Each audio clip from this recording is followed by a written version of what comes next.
Thanks so much for tuning in to another episode of RIO's How To. Today, how to set up a trout spey or a switch rod. What is that? Well, it's very popular. A lot of people getting into trout speys and switch rods, and so this video is really how to set them up and how to correlate it with a single-handed rod. Trout speys are, as I said, also called switch rods. They are two-handed rods, long grips like this, and the idea is you fish them for trout. They open up a lot of water, a lot of distance, a lot of territory. They're becoming more and more popular. Generally speaking, these are two-handed rods that will go with a 2-weight, a 3-weight, or a 4-weight, possibly a 5-weight. But they have number designations like single-handed rods. But there, the similarity really is different. This one is a 4-weight. This is a Trout Spey 4-weight that I absolutely adore. I like the 3- and 4-weight trout speys for most of my fishing.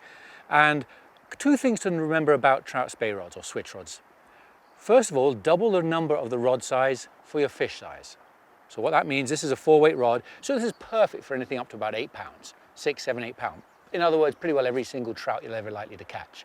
If you have a 2-weight one of these, 2 times 2 is 4, that's good for fish up to about 4 pounds.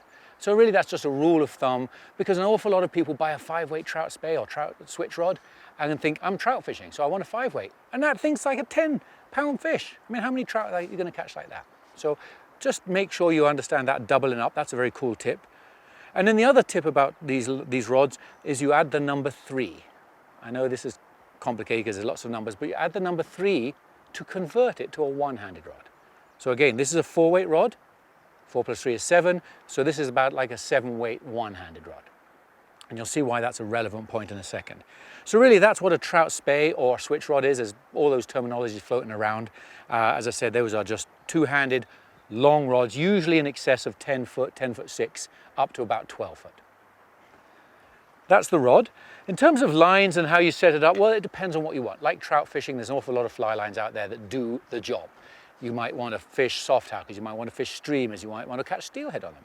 All these rods and lines will do that kind of thing.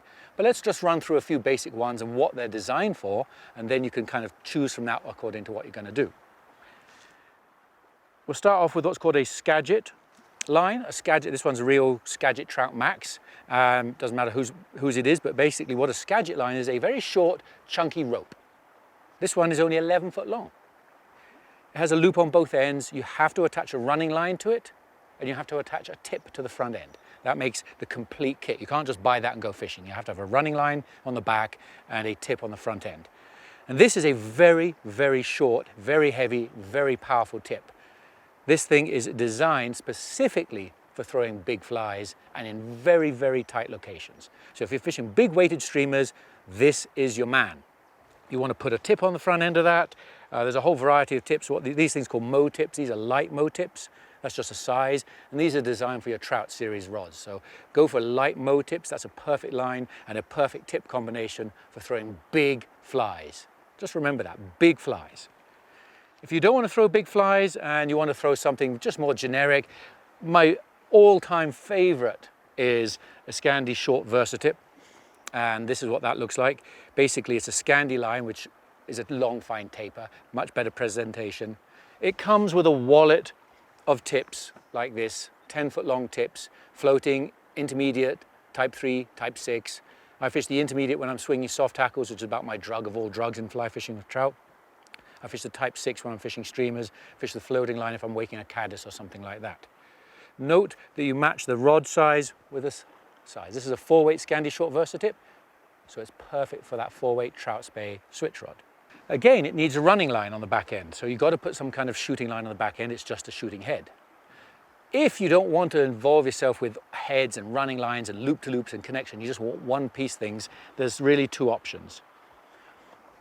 The switch chucker is a 4-weight, again, because I'm matching it to a 4-weight two-handed rod.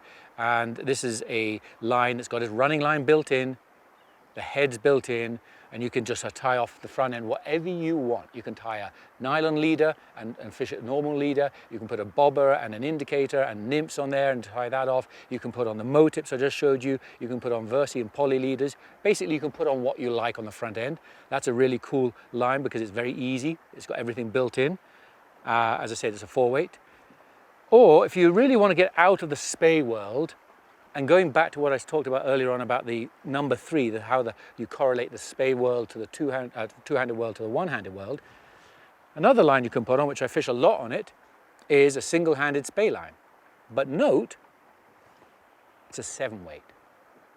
All right, there's that 3. So this will load up perfectly a 4-weight trout spey, but you buy a 4-weight one of these and put it on the 4-weight trout spey, you are out of the park. There's no way you're going to cast it. You haven't got enough grain weight to load the rod. So it doesn't really matter what line it is. I like these single-hand spey lines because I do a lot of spey casting, so that's my kind of line. But if you're fishing a Rio Grande or any trout line and you want to put your regular trout line on your 2-handed trout spey, then go up 3 sizes, and that gives you the idea of how it's going to balance and work out. As I said, these trout spey rods go down to 2 weights as far as I know. There may probably be 1 weights by now, but a 2 weight's a really nice light one for small trout, smaller streams. And again, if you're fishing a 1-handed rod, that is your 5-weight single-hander. So really, that is it. Fairly short film, just wanted to put it out there because we get so many questions at Rio on how do you set up a trout spey rod or how do you set up a switch rod. And hopefully that gives you enough information. Get out there and buy one of these things that are so much fun. And that way you'll also hopefully have enough knowledge to rig it up right and get on the water and fish it as it should be fished. Anyway, thank you very much for watching. If you enjoyed it and you like these how-to episodes, check the Rio website out, Rio TV, and you'll find out on the Rio TV section a whole bunch of these how-to videos. Thanks very much for watching. See you on the water.